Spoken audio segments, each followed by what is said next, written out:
Alguns homens sucumbem ao peso de simplesmente sobreviver. Frank Calloway carregava esse peso há 6 anos, trabalhando em 3 empregos aos 52 anos, sem nada além de exaustão, e um filho que não retornava suas ligações. Então, chegou uma carta sobre uma herança. $20. Era tudo o que valia, segundo o advogado. Uma propriedade em ruínas de um parente que ele nunca conhecera. Frank quase ignorou a carta, mas algo lhe disse para ir até lá. O que ele descobriu dentro daquele prédio esquecido provaria que, às vezes, a vida reserva suas maiores surpresas para aqueles que deixaram de esperar qualquer coisa. Uma viagem a uma propriedade sem valor poderia mudar tudo? Antes de voltarmos, conte-nos de onde você está nos acompanhando. E se essa história te emocionar, certifique-se de se inscrever, porque amanhã tenho algo muito especial reservado para você. O alarme de Frank Calloway tocou às 4h30 da manhã, como todos os dias nos últimos 6 anos. O som cortou a escuridão de seu apartamento como uma faca, e ele se esticou para silenciá-lo antes que o segundo bip começasse. Sua mão encontrou o telefone na mesinha de cabeceira, e por um momento, o mesmo momento que ele vivia todas as manhãs, ele verificou a tela em busca de mensagens que não estavam lá. Nada do Kevin. Ele sentou-se lentamente, sentindo a parte inferior das costas protestar. Com 52 anos, o seu corpo mantinha um registro detalhado de cada hora que passava de pé, cada caixa que levantava, cada chão que esfregava. A dor já não era aguda, apenas um zumbido constante que ele aprendera a ignorar, da mesma forma que se ignora o som do trânsito do lado de fora da janela. O apartamento era pequeno o suficiente para que ele pudesse ver todo o espaço de onde estava sentado na beira da cama. A cozinha ficava ao longo de uma parede, a porta do banheiro à sua esquerda, uma única janela com vista para o estacionamento. Ele estava ali há 3 anos e ainda não tinha pendurado nada nas paredes, exceto um calendário da loja de ferragens e uma fotografia em uma moldura simples. A foto mostrava uma versão mais jovem dele, com o braço em volta de uma mulher de olhos gentis e sorriso caloroso. Um menino de talvez 10 anos estava na frente deles, sorrindo, mostrando os dentes para a câmera. Eles estavam na praia, os 3 com queimaduras solares e felizes. Isso foi há 15 anos, quando os domingos significavam tempo com a família. Em vez de dirigir estranhos pela cidade para ganhar um dinheiro extra, Frank levantou-se e seguiu sua rotina matinal com a eficiência da repetição. Primeiro, o café, um instantâneo barato que ele preparava em uma caneca com água aquecida no micro-ondas. Ele havia vendido a cafeteira 2 anos atrás, quando a conta de luz ficou muito alta. Enquanto a água esquentava, ele vestiu seu uniforme de zelador, calças azul marinho e uma camisa combinando com Calloway bordado em fio vermelho no bolso. O uniforme ainda cheirava levemente ao limpador industrial que ele usava no prédio comercial no centro da cidade.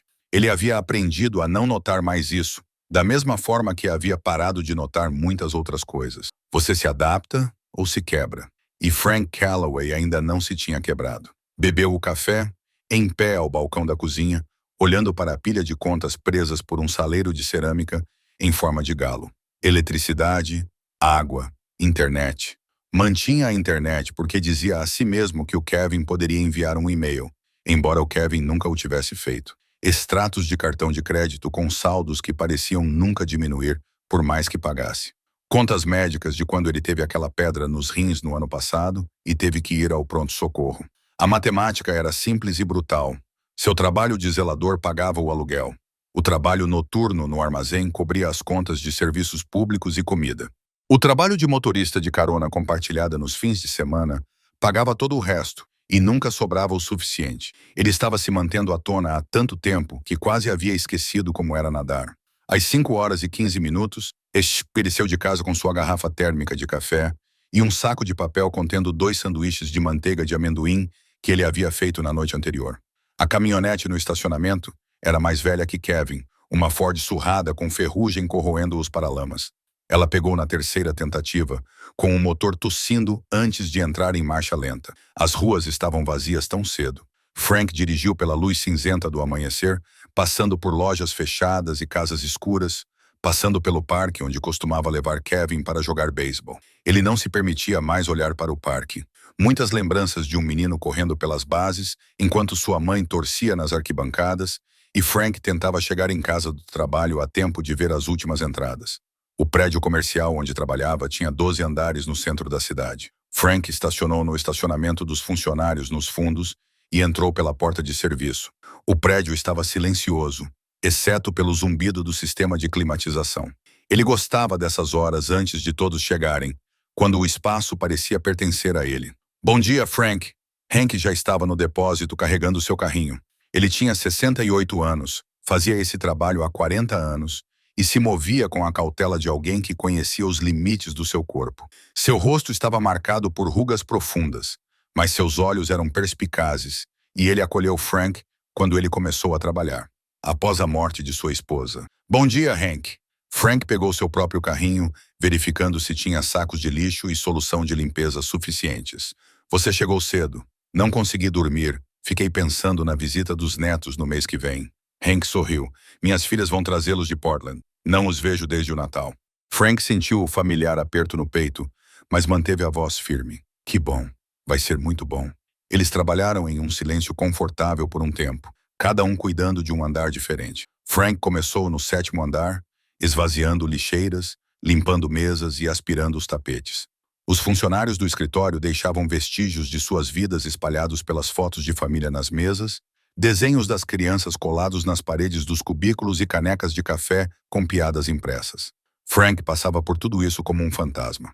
Estava lá, mas não estava lá, presente, mas invisível. Às 7h30, ele fez uma pausa no armário de suprimentos, comendo um de seus sanduíches em pé. Seu telefone estava na prateleira ao lado dele com a tela escura. Ele o pegou e rolou até o contato de Kevin. A última mensagem que ele enviou foi há 3 semanas. Espero que você esteja bem, pai. Kevin não respondeu. Seu polegar pairou sobre o botão de chamada, mas ele não o pressionou. O que ele diria? As mesmas coisas que sempre dizia. Desculpe por não ter estado presente o suficiente. Desculpe por ter trabalhado tanto. Desculpe por não ter conseguido consertar a tristeza que se instalou em sua casa depois que Linda morreu. Kevin tinha sua própria vida agora, seu próprio apartamento do outro lado da cidade, sua própria maneira de lidar com a dor que não incluía seu pai. Frank guardou o telefone e terminou seu turno. Às 9h ele estava no armazém na zona industrial da cidade. Pearl, a supervisora diurna, estava em seu escritório cuidando da papelada. Ela ergueu os olhos quando Frank bateu na moldura da porta. Você parece cansado, disse ela, sem maldade. Pearl tinha cerca de 50 anos, era forte, tinha cabelos grisalhos que mantinha curtos e uma atitude pragmática que Frank respeitava. Estou sempre cansado, disse Frank. Quando foi a última vez que você tirou um dia de folga? Não me lembro. Pearl balançou a cabeça. Você vai se matar de trabalhar, Calloway. E depois? Depois vou descansar. Ele tentou fazer com que soasse como uma piada, mas não conseguiu. Seu turno no armazém era simples. Receber remessas, verificar o estoque, abastecer as prateleiras, trabalho pesado, trabalho repetitivo, do tipo que deixava seus ombros doloridos e suas mãos com cãibras. Mas pagava melhor do que o trabalho de zelador, e ele precisava de cada centavo. Às 14h, ele terminou e dirigiu até a lanchonete da Dina, um lugar que existia há mais tempo do que ele estava vivo. Os bancos de vinil estavam remendados com fita adesiva e o ar sempre cheirava a café e gordura de fritadeira, mas a comida era barata e boa, e Dina nunca o apressava. O de sempre, Dina chamou de trás do balcão.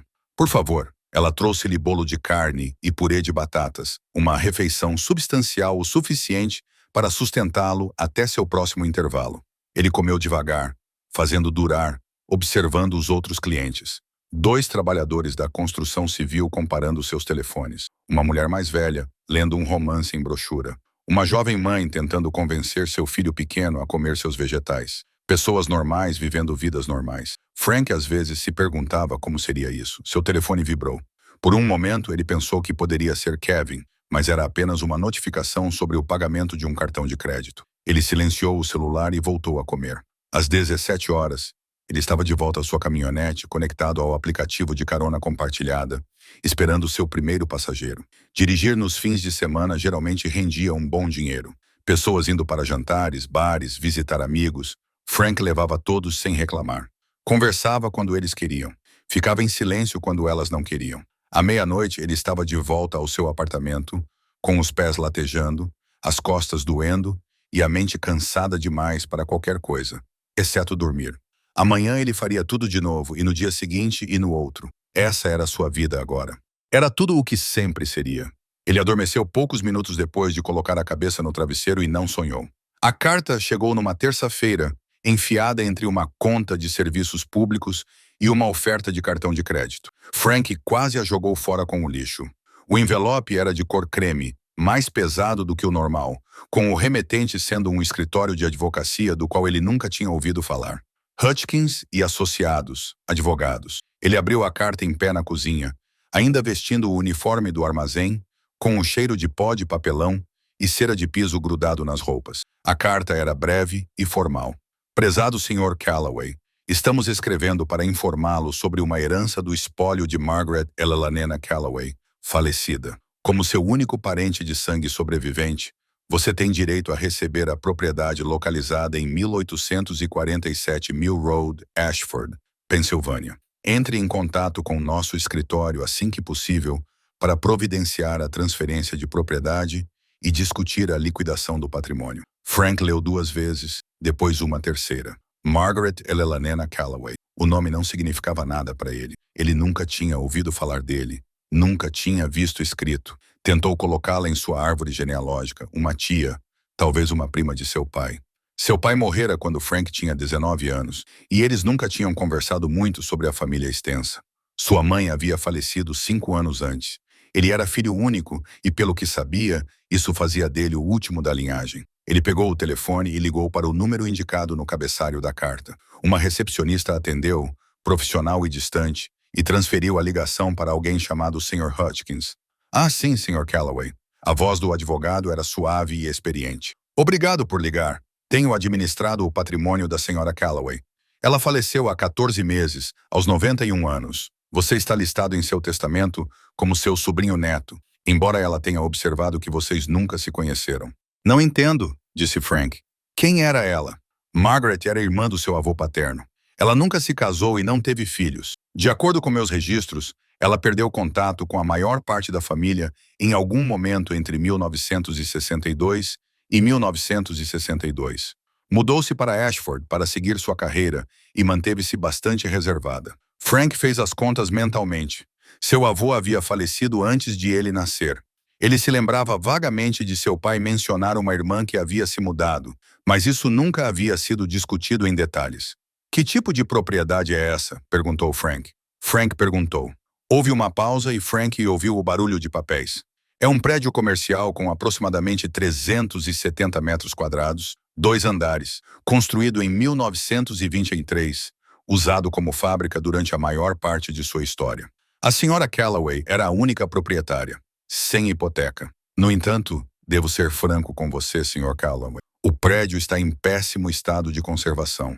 Está vazio há mais de 30 anos. A estrutura foi considerada insegura pelo município. Mandamos avaliá-lo para fins patrimoniais.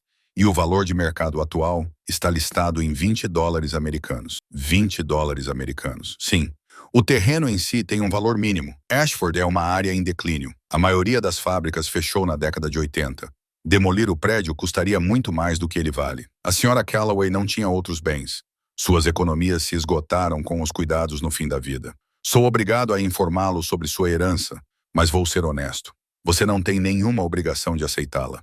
Muitas pessoas na sua situação simplesmente recusam e deixam a propriedade reverter para o município. Frank ficou olhando para a carta em suas mãos. $20 americanos, um prédio sem valor em uma cidade moribunda, uma herança de uma mulher que era uma estranha. Eu entendo, disse ele. Deixe-me pensar sobre isso. É claro que se você decidir aceitar, precisará assinar alguns documentos. A propriedade está localizada na Mill Road, 1847. Posso enviar as chaves e a escritura por correio, se você quiser inspecioná-la, embora eu aconselhe cautela.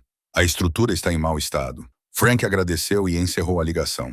Ele colocou a carta sobre o balcão ao lado da pilha de contas e ficou ali por um longo momento olhando para ela. $20. Ele quase riu. Lá estava ele, trabalhando até a exaustão, e o universo decidiu lhe dar uma herança que valia menos do que 1 hora de trabalho com salário mínimo. Parecia uma piada, como se a vida estivesse zombando dele especificamente. No dia seguinte, durante o intervalo no trabalho, ele contou a Hank sobre isso. Eles estavam no armário de suprimentos novamente, Hank sentado em um balde virado e Frank encostado na parede. Hank ouviu com atenção, acenando com a cabeça enquanto Frank explicava sobre Margaret. O prédio. A avaliação de 20 dólares americanos. Você vai dar uma olhada? Hank perguntou. Para quê? O advogado disse. Está caindo aos pedaços. Provavelmente é perigoso até mesmo entrar lá dentro. Talvez. Mas é seu? Ou poderia ser. Hank coçou o queixo pensativamente. Quando foi a última vez que alguém deixou algo para você, Frank? Frank não tinha uma resposta para isso. Só estou dizendo, continuou Hank. Parece que você não tem nada a perder indo até lá. Dê uma olhada. Se estiver tão ruim quanto dizem, você vai embora. Mas se houver algo lá, qualquer coisa, você não gostaria de saber? Frank pensou nisso durante o resto do seu turno. Pensou nisso enquanto arrumava as prateleiras no depósito. Pensou nisso enquanto levava passageiros pela cidade naquele fim de semana. Sua mente continuava voltando a um detalhe. Margaret manteve o prédio por 30 anos, depois que ele deixou de ser usado. Por quê? Se não tinha valor, por que não vendê-lo, demolir, deixar para lá? Na segunda-feira, ele ligou para o escritório de advocacia e disse que queria as chaves. Elas chegaram por correio na quarta-feira. 2 chaves em um chaveiro simples, junto com uma escritura impressa em papel oficial e uma nota manuscrita de Hutchins. Tenha extremo cuidado. O prédio tem danos estruturais. Não nos responsabilizamos por ferimentos sofridos durante a inspeção. Frank segurou as chaves na palma da mão. Eram de latão velho, desgastadas pelo tempo. Naquela noite, ele pegou seu celular e procurou Ashford, Pensilvânia, a 3 horas de distância. Uma pequena cidade que prosperou na era industrial e morreu lentamente quando as fábricas fecharam. A população havia caído de 15 mil em 1970 para pouco menos de 3 mil atualmente. As imagens online mostravam ruas principais vazias, lojas fechadas com tábuas e casas com varandas em ruínas. Ele pensou na conversa que teve com Kevin há tantos anos. Seu filho, zangado e de luto, havia dito: "Você nunca se arrisca, pai. Você apenas aceita o que a vida lhe dá e trabalha mais duro. É tudo o que você sabe fazer?" Frank tentou explicar sobre responsabilidade, sobre prover, sobre fazer o que precisava ser feito, mas Kevin não quis ouvir e a distância entre eles só aumentou. Talvez seu filho estivesse certo. Talvez Frank tivesse passado tanto tempo apenas sobrevivendo que esquecera como fazer qualquer outra coisa. Ele olhou para sua agenda de trabalho. Ele teria que tirar um dia de folga do armazém, perder um dia de salário. Isso significaria que o pagamento do cartão de crédito atrasaria. Significaria comer mais barato pelo resto do mês. Mas as palavras de Hank ecoavam em sua mente. O que você tem a perder? Na quinta-feira de manhã, Frank ligou para Pearl e disse que precisava de folga na sexta-feira.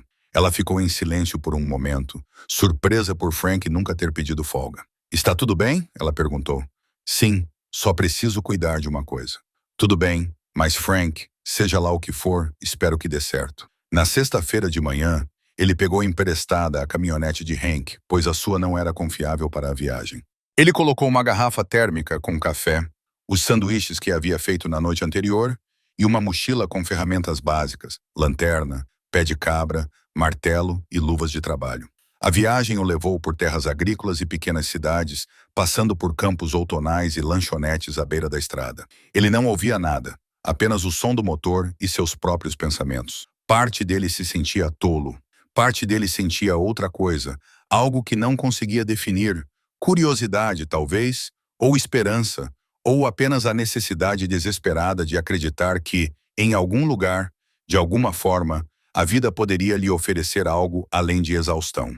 3 horas depois, ele viu a placa Ashford, fundada em 1889. A cidade parecia com as fotos. Ruas vazias, fachadas desbotadas, uma sensação de abandono que pairava no ar como neblina. Ele seguiu as instruções para a Mill Road, virou em uma rua de asfalto rachado ladeada por árvores nuas. E lá estava, 1847 Mill Road. O prédio estava pior do que ele imaginava. Tijolos vermelhos, 2 andares quase totalmente cobertos por era e trepadeiras. As janelas do primeiro andar estavam quebradas ou faltando completamente. A entrada da frente havia desabado parcialmente, deixando uma lacuna como um dente faltando. O telhado estava afundado no meio. Frank sentou-se no caminhão, com o motor ligado, olhando para ele. Essa era sua herança. 20 dólares de nada. Ele desligou o motor e pegou suas ferramentas. Frank contornou o prédio lentamente, com as botas esmagando vidros quebrados e folhas mortas. A estrutura parecia ainda pior de perto. Rachaduras se espalhavam pela fachada de tijolos. Partes da argamassa haviam se desintegrado completamente, deixando buracos por onde o tempo havia entrado. O cheiro de mofo e decomposição pairava no ar. Ele testou a entrada da frente primeiro, mas a parte desabada tornou isso impossível. Vigas de madeira cederam, levando consigo parte do segundo andar. Ele podia ver através da abertura a escuridão além, mas não havia uma maneira segura de passar. Movendo-se pela lateral, ele encontrou uma porta menor, de metal e enferrujada, mas ainda intacta. Um cadeado pesado a mantinha fechada, a fechadura em si laranja devido à corrosão. Frank tirou o pé de cabra da bolsa e colocou a ponta sob a fechadura. Os parafusos que prendiam a moldura da porta estavam enferrujados. Com pressão constante, eles se soltaram e toda a estrutura se soltou. A porta se abriu com um rangido de metal contra metal. Frank acendeu sua lanterna e entrou. O feixe de luz cortou o ar cheio de poeira, iluminando um espaço que antes era uma oficina. Longos bancos de madeira revestiam as paredes, suas superfícies marcadas por décadas de uso. Máquinas antigas permaneciam silenciosas e imóveis. Uma furadeira, um torno, equipamentos cuja finalidade Frank não conseguia identificar. Tudo estava coberto por uma espessa camada de poeira e fezes de pássaros. O chão estava cheio de detritos, vidros quebrados, pedaços de gesso do teto e pedaços de madeira podre. Ele se movia com cuidado, testando cada passo antes de colocar todo o seu peso. As tábuas do chão rangiam, mas aguentavam. O feixe de luz da lanterna percorria o espaço, captando detalhes. Prateleiras de ferramentas nas paredes, agora vazias, exceto por algumas chaves inglesas enferrujadas. Um painel perfurado com as sombras das ferramentas perdidas ainda visíveis na poeira. Um calendário de 1987 pendurado torto na parede oposta. Alguém havia trabalhado ali, construído coisas ali. O espaço tinha uma história que Frank quase podia sentir, como se o prédio se lembrasse do que havia sido antes de ser abandonado. Perto dos fundos, ele encontrou um relógio de ponto de metal montado na parede, do tipo que os trabalhadores usavam para marcar a entrada e a saída. Alguns cartões de ponto ainda estavam pendurados em seus slots, com nomes desbotados, mas parcialmente legíveis. J. Morrison, K. Chen. Pessoas que ganhavam a vida ali, que marcavam o ponto todas as manhãs, assim como Frank fazia agora. Ele pegou uma lancheira de metal de um dos bancos com a superfície manchada de ferrugem. Alguém carregava isso para o trabalho todos os dias, sentava-se nesse banco e comia sanduíches, assim como os que Frank trazia com ele. A conexão parecia pessoal, imediata. Seu telefone tocou, o som destoando no silêncio. Frank tirou-o do bolso e olhou para a tela. Seu coração disparou. Kevin. O nome de seu filho brilhava no visor. A primeira ligação em 2 anos. A mão de Frank tremeu levemente quando ele atendeu. Kevin. Ei, pai! A voz estava mais velha, mais grave do que Frank se lembrava, mas era inconfundivelmente a do seu filho. É bom ouvir você. Frank manteve a voz firme, tentando não soar muito ansioso, muito desesperado. Sim, desculpe por ter demorado tanto. Uma pausa constrangedora. Eu estava querendo ligar. Tudo bem, eu entendo. Frank realmente entendia, mesmo que doesse. Como você está? Estou bem. Na verdade, é por isso que estou ligando. Outra pausa, mais longa desta vez. Vou me casar. As palavras atingiram Frank como algo físico. Seu filho ia se casar. Kevin tinha encontrado alguém, construído uma vida, alcançado esse marco, e Frank tinha perdido tudo isso. Isso é maravilhoso, disse Frank, e falou com sinceridade, apesar da dor no peito. Parabéns. Quando? Na próxima primavera, em abril. A voz de Kevin suavizou-se ligeiramente. O nome dela é Jennifer. Estamos juntos há 3 anos. 3 anos. Kevin estava com alguém há 3 anos e Frank não sabia, não tinha feito parte disso. A distância entre eles de repente parecia vasta, intransponível. Estou feliz por você, disse Frank. Realmente feliz? Obrigado. Kevin limpou a garganta. Então, eu queria perguntar, você gostaria de ir ao casamento? Frank fechou os olhos. Claro que gostaria. Seria uma honra. Ok, ótimo. Kevin parecia aliviado, mas também incerto. Eu não tinha certeza se você gostaria depois de tudo. Kevin, eu sempre quis fazer parte da sua vida. Isso nunca mudou. Eu sei. Eu só precisava de tempo, eu acho. Depois que minha mãe morreu, tudo parecia errado. Estar perto de você me lembrava dela e isso doía demais. Eu entendo isso também. Os dois ficaram em silêncio por um momento. O silêncio estava cheio de anos de palavras não ditas, luto não resolvido, oportunidades perdidas. Onde você está? Perguntou Kevin. Parece ter eco. Frank olhou ao redor da oficina abandonada para a poeira, a decadência e a história esquecida. Estou em um prédio antigo. Recebi uma carta sobre uma herança. Vim dar uma olhada. Herança de quem? De algum parente que eu nem sabia que existia. Não é nada, na verdade. Apenas um prédio que vale cerca de 20 dólares americanos. Frank tentou fazer com que soasse leve e indiferente. Você dirigiu até aqui para ver um prédio que vale 20 dólares americanos? Sim? Bem, eu estava de folga. Resolvi dar uma olhada. Kevin ficou em silêncio novamente e Frank se perguntou o que ele estava pensando. Finalmente, seu filho disse: Isso não parece com você. Tirar uma folga para perseguir algo incerto. Talvez eu esteja mudando. Frank não tinha a intenção de dizer isso, mas as palavras saíram mesmo assim.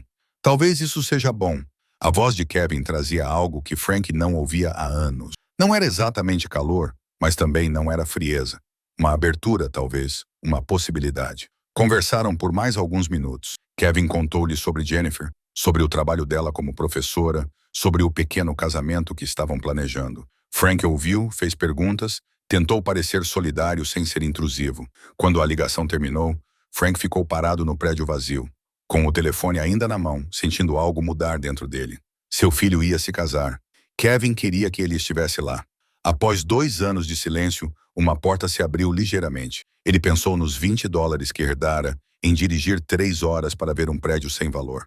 Pensou no que Kevin dissera, que aquilo não parecia coisa dele. Talvez seu filho estivesse certo. Talvez ele tivesse passado tanto tempo trabalhando, tanto tempo apenas sobrevivendo a cada dia, que esquecera como fazer qualquer outra coisa. E talvez fosse por isso que Kevin se afastara. Não apenas pela dor de perder a mãe, mas por ver o pai desaparecer no trabalho, na exaustão, em uma vida sem espaço para nada além da sobrevivência. Frank olhou novamente ao redor da oficina. Alguém havia construído coisas ali, criado coisas, tinha um propósito além de apenas passar o dia. Ele avistou uma escada no fundo da sala, meio escondida atrás de uma parte do teto que havia desabado. A madeira parecia podre, perigosa, mas o feixe de luz da lanterna captou algo além delas. Outra porta, de metal, como a que ele havia entrado. Frank moveu-se cuidadosamente pelos escombros, testando cada passo. A escada rangia, mas suportava seu peso. No topo, o segundo andar se abria para o que antes era um espaço de escritório. Uma mesa estava encostada em uma parede, com a superfície deformada e rachada. Armários de arquivo estavam com as gavetas abertas, vazios. Os danos causados pela água tinham destruído a maior parte do teto, deixando vigas expostas e isolamento pendurado como musgo cinza. Mas no canto posterior, ele encontrou algo diferente. Outra porta, metal pesado, diferente de tudo o mais no prédio. E nela, estampado com tinta branca desbotada, privado M. Calloway, espaço privado de Margaret. Frank tentou a maçaneta, trancada. Ele tirou as chaves do bolso, as que o advogado tinha enviado, e tentou a primeira. Não serviu. A segunda chave deslizou suavemente. A fechadura girou com um clique sólido que ecoou no espaço vazio. Frank ficou ali por um momento, com a mão na porta, imaginando o que Margaret havia mantido trancado por todos aqueles anos. O que era importante o suficiente para ser selado atrás do metal, enquanto o resto do prédio desmoronava ao redor. Ele empurrou a porta. O ar dentro era diferente, seco, parado, como se a sala tivesse sido selada do próprio tempo. O feixe de luz da lanterna de Frank varreu o espaço. Era menor do que ele esperava, talvez 6 metros quadrados. Mas ao contrário do resto do prédio, essa sala estava intacta, sem danos causados pela água, sem teto desabado, sem sinais de deterioração. As paredes eram revestidas com estantes industriais, estruturas de metal pesadas que pareciam ter sido construídas para durar.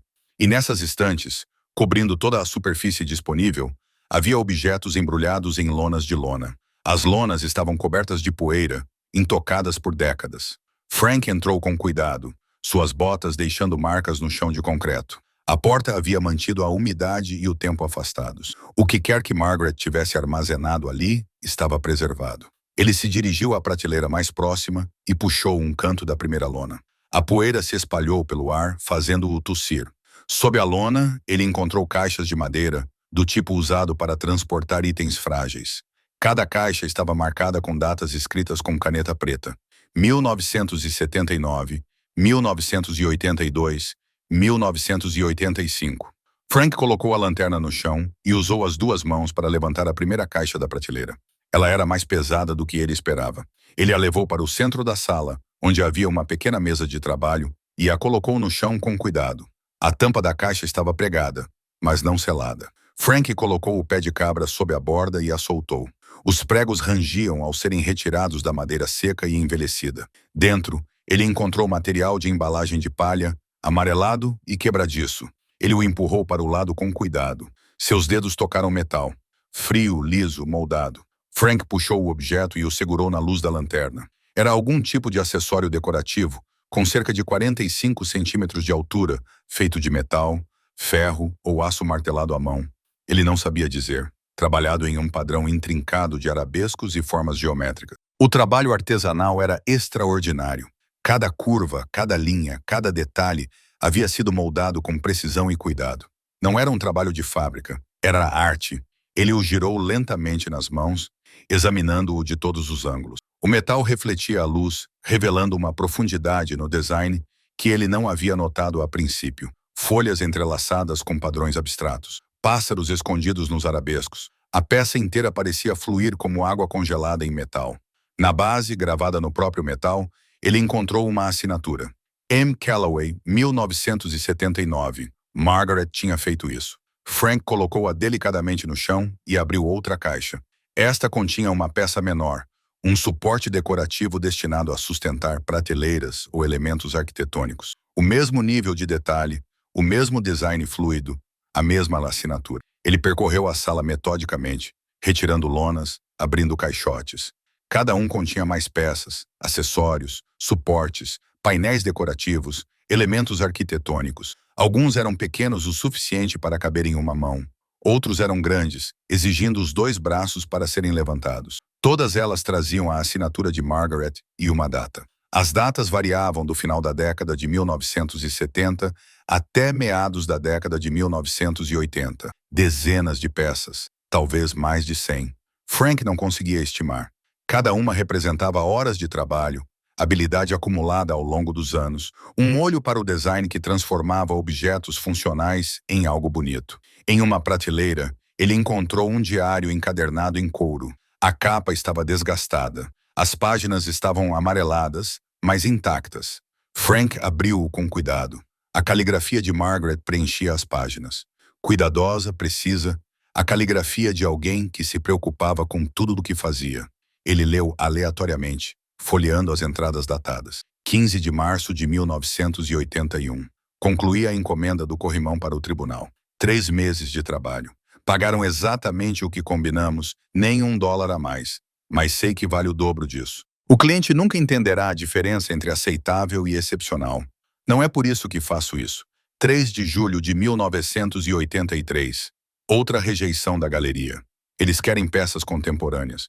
Não entendem que o verdadeiro artesanato não tem a ver com tendências. Tem a ver com honrar o material, respeitar o processo. A produção em massa treinou as pessoas a aceitar a mediocridade. Eu me recuso. 20 de novembro de 1985. Penso frequentemente no mestre. Ele ensinou-me que cada peça conta uma história, transmite uma intenção. O artesanato sem alma é apenas fabrico, dizia ele. Tento lembrar-me disso quando o trabalho parece invisível. Frank continuou a ler, atraído pela voz de Margaret. Ela escreveu sobre técnica, sobre a luta para encontrar clientes que valorizassem a qualidade em detrimento do custo, sobre o isolamento de ser uma artesã num campo dominado por homens e fábricas. Uma entrada o fez parar. 8 de abril de 1979. Recebi meu certificado hoje. 5 anos de aprendizagem concluídos. Disse que eu era sua melhor aluna. Vindo dele, isso significa tudo. Mas volto para casa e descubro que o mundo mudou. Elementos arquitetônicos feitos à mão são muito caros, pouco práticos, antiquados. Talvez eles estejam certos. Talvez eu esteja construindo coisas bonitas para um mundo que não as quer mais. Frank fechou o diário com cuidado. Ele pensou em Margaret trabalhando sozinha neste prédio, criando peças de qualidade excepcional que ninguém parecia querer, dedicando anos de sua vida a um trabalho que não era reconhecido. Ele entendia esse sentimento mais do que gostaria de admitir. Seu telefone vibrou. Uma mensagem de Hank. Como está indo a caça ao tesouro? Encontrou algum ouro?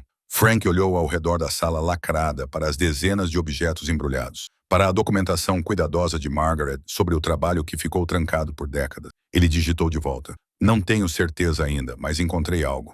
Ele precisava saber mais. Frank pegou seu celular e começou a tirar fotos. Os acessórios, as assinaturas, as datas, as páginas do diário de Margaret. A bateria do seu celular estava com 30%, mas ele continuou fotografando, documentando tudo o que podia.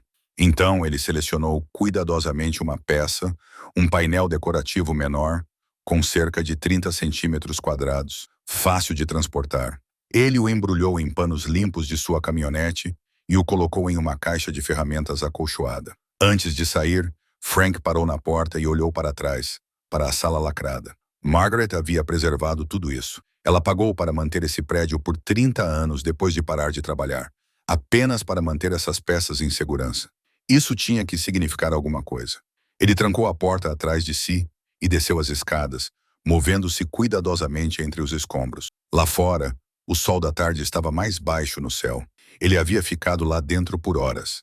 Frank colocou a caixa de ferramentas na caminhonete de Hank e sentou-se na cabine, com o motor ligado, olhando para o prédio. Sua mente estava agitada. A qualidade do trabalho de Margaret era óbvia, mesmo para seus olhos inexperientes. Mas era valioso? Era apenas antigo? Havia mercado para elementos arquitetônicos forjados à mão da década de 1980? Ele precisava de alguém que entendesse dessas coisas. Frank lembrou-se de algo que Dina havia mencionado uma vez no restaurante. O irmão dela tinha uma loja de antiguidades que vendia móveis antigos e itens colecionáveis. Não era muito, mas era um ponto de partida.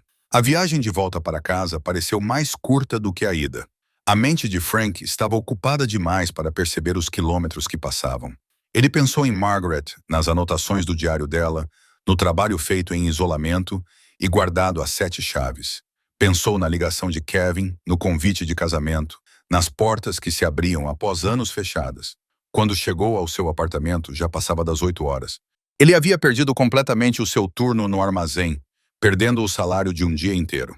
Pearl havia deixado uma mensagem de voz perguntando se estava tudo bem. Ele teria que ligar de volta, explicar e torcer para que ela entendesse.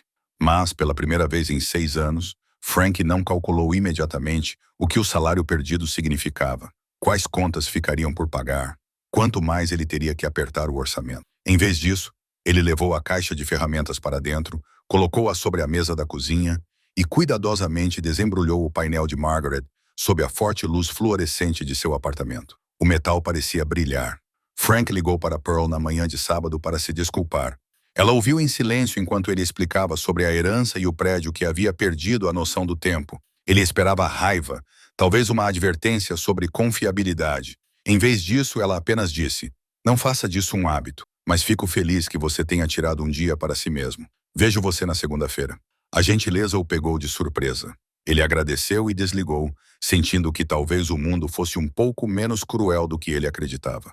No domingo, após o término de seu turno de carona compartilhada, Frank dirigiu até a lanchonete de Dina. Era final da tarde, o período mais calmo entre o almoço e o jantar, e Dina estava limpando o balcão quando ele entrou. "Frank, você quer o de sempre? Na verdade, eu gostaria de falar com seu irmão. Você mencionou que ele trabalha com antiguidades." Dina ergueu as sobrancelhas. "Irving?" "Sim. Ele tem uma loja na Walnut Street. Eu herdei algo. Gostaria que alguém desse uma olhada. Diga-me se vale alguma coisa." Irving adora esse tipo de coisa. "Vou ligar para ele, ver se está na loja." 10 minutos depois, Frank estava em frente a uma loja estreita com as palavras Whitmore Antiques pintadas em letras douradas na vitrine. A vitrine exibia uma fotografia antiga, um conjunto de porcelana e uma cadeira de balanço que parecia ter visto dias melhores. A campainha acima da porta tocou quando Frank entrou, carregando a caixa de ferramentas. A loja cheirava a madeira velha e polidor de móveis. Todas as superfícies estavam cobertas de itens, vidros, livros, luminárias, porta-retratos, ferramentas, coisas que Frank não conseguia identificar. Um homem saiu da sala dos fundos. Ele tinha talvez 60 anos, era magro, usava óculos de armação de metal e tinha cabelos grisalhos presos em um pequeno rabo de cavalo. Ele usava um cardigan, apesar do calor da loja. "Você deve ser Frank. Eu sou Irving." Sua voz era gentil, culta. Dina disse: "Você tem algo interessante." Frank colocou a caixa de ferramentas no balcão e a abriu. Ele desembrulhou o painel de metal com cuidado e o entregou a Irving. Irving o pegou com as duas mãos, com uma expressão neutra. Então ele o virou em direção à luz da janela e ficou muito quieto. Onde você conseguiu isso? Sua voz havia mudado, ganhando um tom de excitação. De um prédio que herdei, há mais peças como essa, dezenas delas. Irving levou o painel para uma bancada perto da janela e acendeu uma lâmpada com lupa. Ele examinou a assinatura, passou os dedos pelo trabalho em metal, testou o peso. Sua respiração havia acelerado. Isso foi forjado à mão. Cada detalhe é intencional. Nada estampado ou produzido em massa. Ele olhou para Frank por cima dos óculos. A assinatura diz M. Callaway. Soma Callaway, 1982. Você sabe quem fez isso? Margaret Callaway, minha tia-avó. Nunca a conheci. Ela morreu no ano passado. Ela tinha formação? Estudou em algum lugar? Frank pensou no diário. Alemanha. Acho que ela mencionou alguém chamado Erthor em seus escritos. Irving colocou o painel com muito cuidado, como se pudesse quebrar. Klaus Richter. Não sei o primeiro nome dele. Só Richter. Frank, se isso é o que eu acho que é, você precisa ter muito cuidado com isso. Irving pegou seu celular e começou a rolar a tela. Klaus Richter foi um dos metalúrgicos mais renomados do século XX. Alemão-americano, trabalhou na Pensilvânia nos anos 60 e 70. Ele só aceitou alguns poucos aprendizes. O trabalho de seus alunos é altamente colecionável.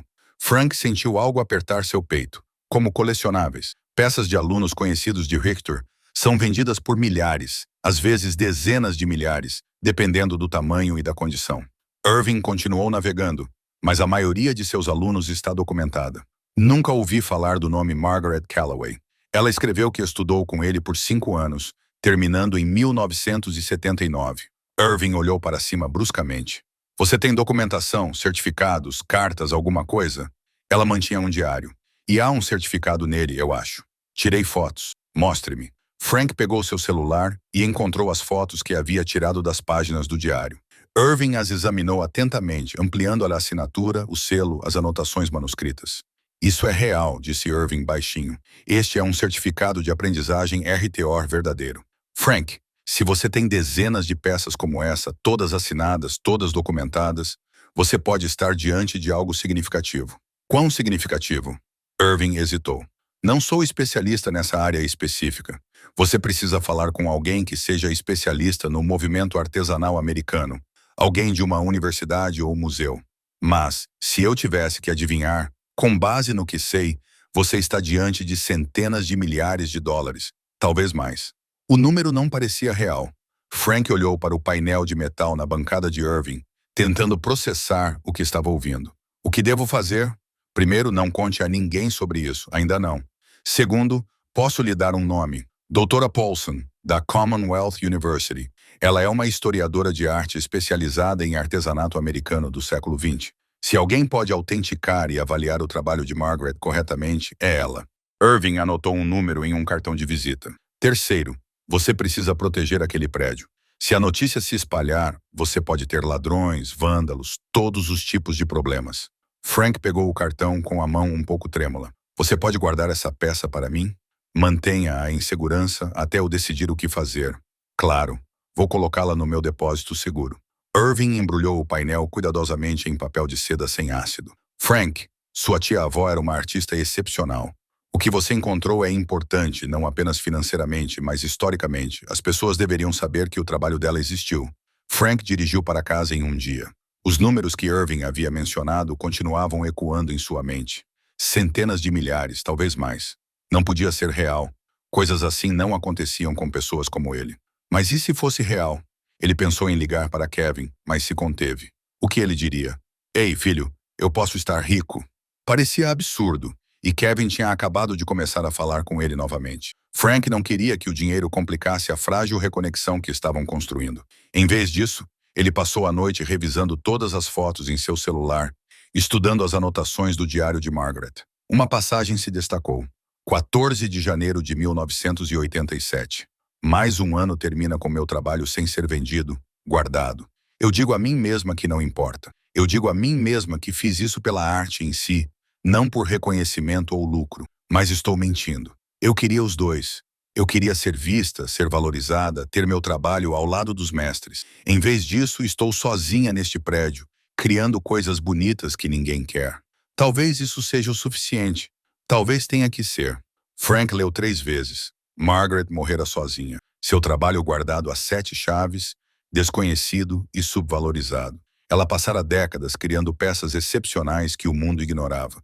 Ele pensou em seus próprios anos de trabalho invisível, limpando escritórios quando ninguém estava olhando, abastecendo prateleiras enquanto o mundo dormia, levando estranhos que nunca souberam seu nome, trabalho que precisava ser feito, mas passava despercebido, sem comentários, invisível. Talvez o trabalho de Margaret não fosse mais invisível.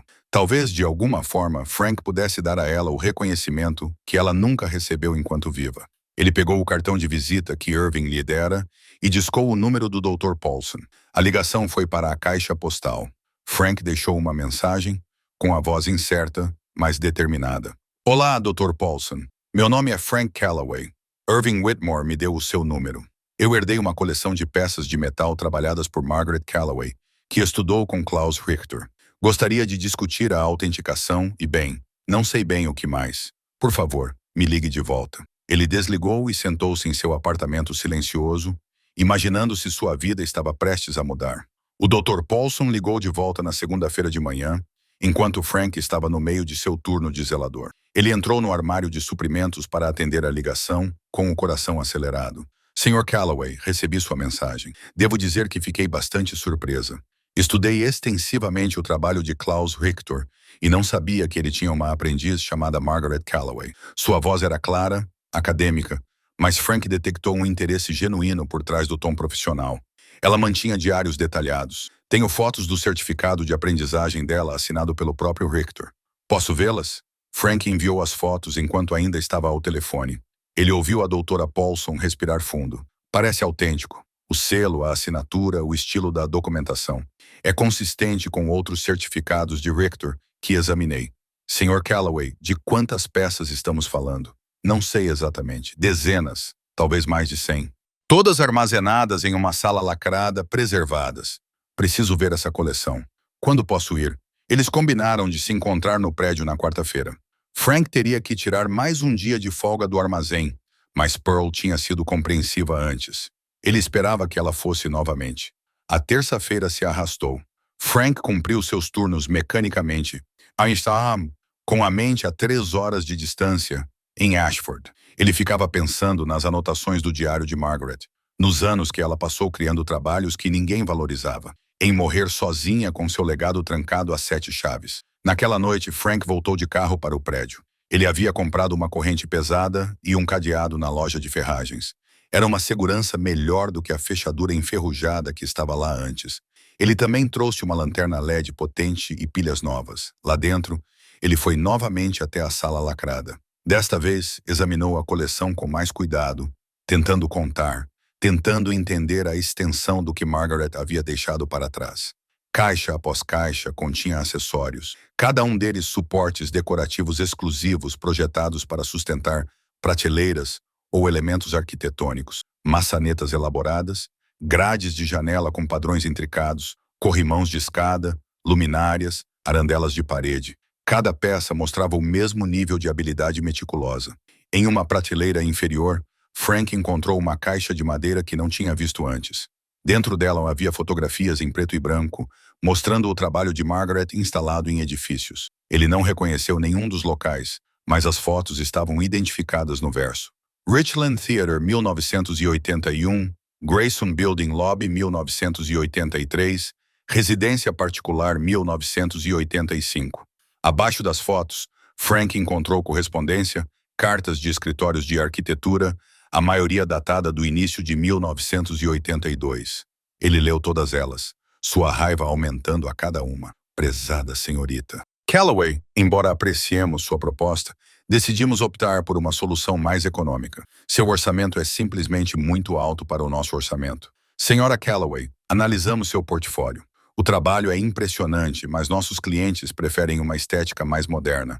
Manteremos suas informações em nossos arquivos.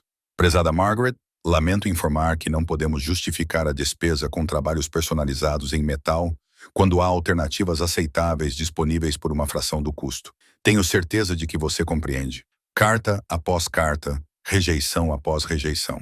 Não porque o trabalho de Margaret não fosse excepcional, mas porque era muito caro, muito demorado, muito individual em uma era que abraçava a produção em massa e a redução de custos. Frank encontrou uma carta que o deixou paralisado. Era de um grande escritório de arquitetura, datada de 1984, endereçada a M. Calloway. O tom era diferente dos outros, interessado e envolvido. Prezado Sr. Calloway, analisamos seu portfólio e ficamos impressionados com a qualidade de seu trabalho. Temos vários projetos futuros que se beneficiariam de trabalhos em metal personalizados. No entanto, exigimos que todos os empreiteiros se reúnam conosco pessoalmente antes de finalizar qualquer acordo. Entre em contato conosco assim que possível para agendar. Na margem, Margaret havia escrito a lápis. Liguei de volta. Quando descobriram que M era Margaret e não Michael, de repente os projetos já estavam atribuídos. Coincidência, tenho certeza.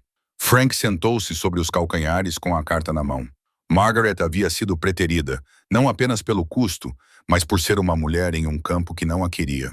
Todo aquele talento, toda aquela habilidade, e o mundo havia fechado as portas na cara dela simplesmente por causa do nome. Ele pensou em sua própria vida, em ter 3 empregos e ainda assim mal conseguir sobreviver, na forma como o trabalho invisível não era reconhecido, não era recompensado. Mas pelo menos seu trabalho era visto como legítimo. Margaret nem mesmo tinha isso. Frank se viu falando para a sala vazia. Sinto muito que eles não tenham percebido isso. Margaret, sinto muito que você não tenha recebido o que merecia. Seu telefone tocou. Kevin. Ei, pai, só para saber como você está. Tenho pensado em você. Frank sorriu apesar de si mesmo. 2 ligações em uma semana após 2 anos de silêncio. Fico feliz. Como estão os planos do casamento? Eles conversaram por 20 minutos. Kevin contou sobre o local que escolheram, sobre a família de Jennifer, sobre seu próprio nervosismo. A conversa foi mais fácil do que a última, mais natural. Frank podia ouvir seu filho relaxando enquanto conversavam. Você parece diferente, disse Kevin por fim. Menos cansado, talvez. Sinto-me diferente. Ainda não consigo explicar, mas algo está mudando. É aquela coisa da herança? O prédio?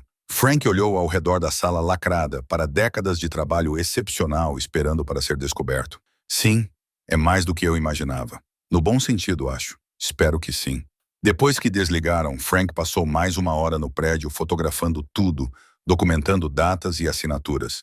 Ele encontrou o certificado de aprendizagem de Margaret em uma moldura escondida atrás de outros itens. O papel estava amarelado, mas o texto estava claro.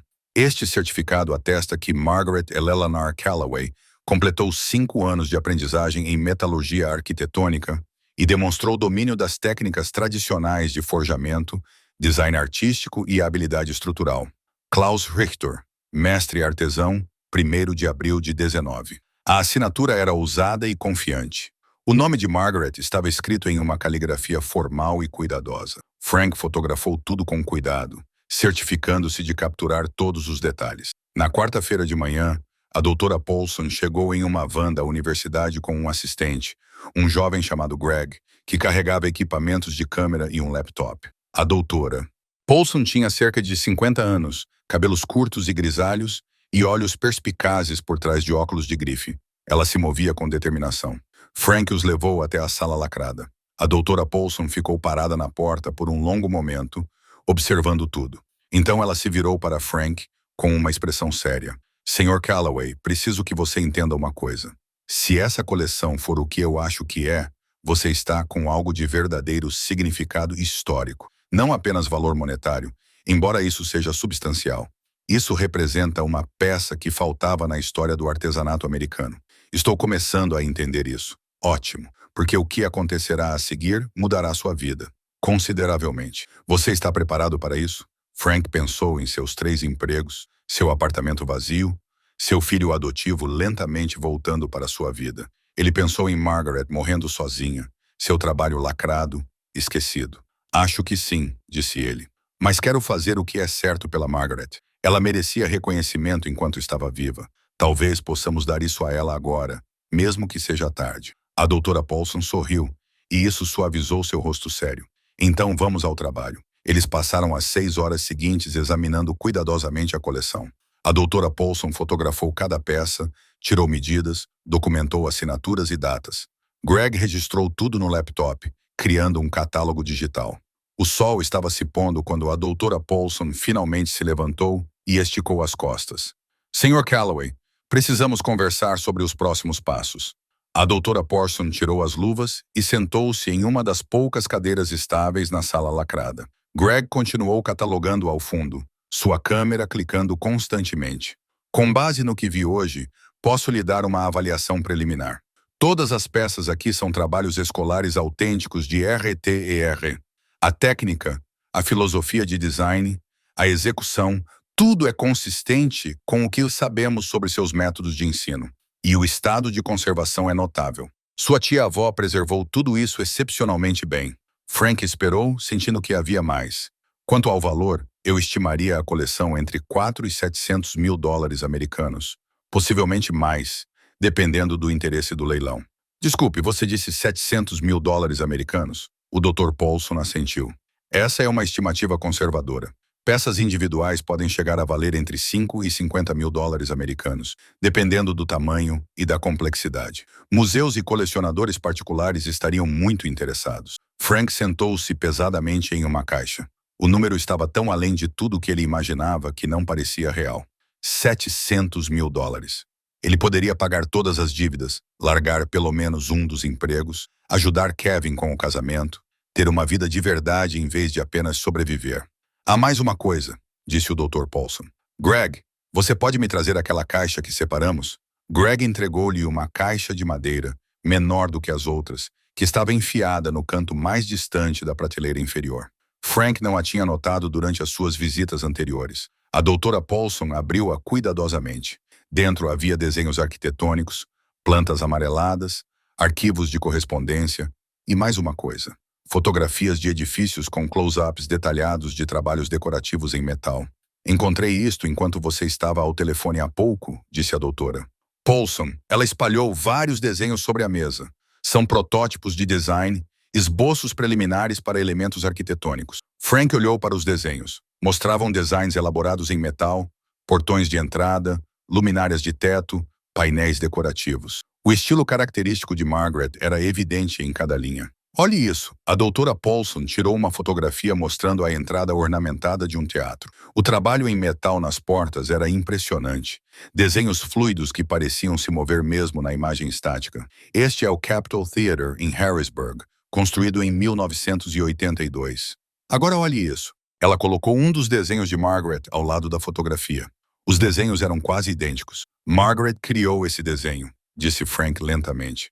Sim, mas veja a placa de crédito. A doutora Paulson mostrou outra foto. Esta mostrava uma pequena placa de bronze ao lado das portas do teatro. Frank teve que apertar os olhos para ler. Trabalho em metal decorativo por Stratham & Associates, 1982. Stratham & Associates. Frank olhou para cima. Não foi Margaret. Não foi Margaret. A doutora Paulson mostrou mais desenhos, mais fotos. Este é o Grayson Building, no centro da cidade. A mesma situação. O desenho de Margaret. Crédito de outra pessoa. O Teatro Richland. O tribunal na capital. Pelo menos 6 edifícios importantes que consigo identificar até agora. Ela espalhou correspondência pela mesa. Cartas de empresas de arquitetura para Margaret, oferecendo-se para comprar seus projetos. Os pagamentos eram modestos, algumas centenas por projeto, às vezes 1000 para trabalhos mais complexos. Eles compraram seus protótipos, disse Frank, compreendendo Downing. Usaram-nos em edifícios reais, mas ficaram com o crédito para si próprios. Exatamente. Essa era uma prática comum, especialmente com empreiteiros independentes que não tinham representação legal. As empresas compravam os projetos, os implementavam e davam o crédito às suas próprias equipes internas. Tecnicamente legal se os contratos fossem redigidos corretamente, mas eticamente questionável. Frank sentiu a raiva crescendo em seu peito. Então, o trabalho de Margaret está em grandes edifícios em todo o estado, e ninguém sabe que foi ela quem o criou. Ninguém sabia até agora. Os olhos da doutora Paulson brilhavam de empolgação. Sr. Calloway, isso muda tudo. Não se trata apenas de uma coleção de trabalhos excepcionais, mas desconhecidos, Trata-se de evidências documentadas de contribuições significativas para o patrimônio arquitetônico da Pensilvânia. Os projetos de Margaret fazem parte da paisagem pública vista por milhares de pessoas todos os dias. Ela tirou uma pasta da bolsa e a abriu sobre a mesa. Eu venho pesquisando os aprendizes de RTOR há anos. Há apenas 12 alunos conhecidos que concluíram seu programa completo de 5 anos. 8 homens e 4 mulheres. Das mulheres, apenas 2 têm um conjunto substancial de trabalhos documentados. Margaret seria a terceira. E nada disso era conhecido antes. Não pela comunidade acadêmica. Não. Margaret trabalhava de forma independente, não se filiava a organizações profissionais, não expunha publicamente. Ela vendia seus projetos de forma privada e guardava suas peças reais aqui, trancadas. Se você não tivesse encontrado essa coleção e entrado em contato comigo, o trabalho dela teria permanecido desconhecido indefinidamente. A doutora Paulson começou a tirar mais itens da caixa escondida. Cartões de visita de escritórios de arquitetura, contratos de compra de projetos, até mesmo alguns cheques nunca sacados, clipes de papel para propostas rejeitadas. Então ela encontrou algo que a fez parar. Um envelope lacrado com a frase "Para quem encontrar isto?", escrita na frente com a caligrafia de Margaret. "Você viu isso?", perguntou a doutora Paulson. Frank balançou a cabeça. Ela lhe entregou o envelope. Suas mãos não estavam muito firmes quando ele o abriu. Dentro havia uma carta datada de 1º de março de 1989, escrita com a caligrafia cuidadosa de Margaret. "Para quem encontrar isto?", Frank leu em voz alta. "Se você está lendo isto, então eu já parti, e você descobriu o que passei minha vida criando. Quero que saiba que não me arrependo do trabalho em si. Cada peça que forjei, cada desenho que fiz me trouxe satisfação ao fazê-lo. O ofício era suficiente, ou eu dizia a mim mesma que era, mas estaria mentindo se dissesse que a falta de reconhecimento não doía. Estaria mentindo se dissesse que não me sentia enganada quando via meus desenhos sendo creditados a outras pessoas. Quando via artesãos homens com menos habilidade receberem oportunidades que me foram negadas. Eu dizia a mim mesma que não importava, que o trabalho em si era a recompensa. Alguns dias eu acredito nisso. Outros dias, sinto como se estivesse gritando para o vazio. Estou deixando tudo aqui preservado da melhor maneira possível, porque tenho a esperança, talvez tola, de que algum dia alguém compreenda o que eu estava tentando fazer. Não apenas criar coisas bonitas, mas provar que uma mulher poderia dominar esse ofício tão bem quanto qualquer homem treinado pela RTOR, que eu merecia um lugar nessa história. Se esse reconhecimento vier depois que eu morrer, que assim seja. Antes tarde do que nunca. Suponho que sim, embora eu gostasse de ter visto, sentido e sabido que o trabalho da minha vida era importante para alguém além de mim. Para quem encontrar isso, por favor, não deixe que eles esqueçam. Certifique-se de que eles saibam que Margaret Callaway esteve aqui, trabalhou aqui, criou aqui. Certifique-se de que saibam que eu fui real. A carta terminava com a sua assinatura, ousada e segura. Frank dobrou a carta cuidadosamente, com a garganta apertada. Ela sabia que o seu trabalho era excepcional e sabia que merecia reconhecimento. E agora podemos dar-lhe isso. O Dr. Paulson levantou-se energizado. Sr. Callaway, com a sua permissão, gostaria de propor algo ambicioso, uma exposição itinerante. Margaret Callaway, a mestre oculta. Documentamos tudo aqui, autenticamos as peças e as exibimos nos principais museus. Também pesquisamos os edifícios onde seus projetos foram implementados e trabalhamos para obter a atribuição adequada. Placas históricas, registros atualizados, artigos acadêmicos. Garantimos que o mundo saiba o que Margaret Callaway contribuiu. E quanto ao valor que você mencionou? O dinheiro. O valor monetário aumenta substancialmente com essas novas informações. Não estamos mais falando apenas de peças artesanais desconhecidas. Estamos falando de um trabalho historicamente significativo de uma aprendiz da RTOR com contribuições documentadas para a arquitetura pública. Os museus vão querer isso para suas coleções permanentes. Estamos falando de bem mais de 1 milhão agora, possivelmente vários milhões.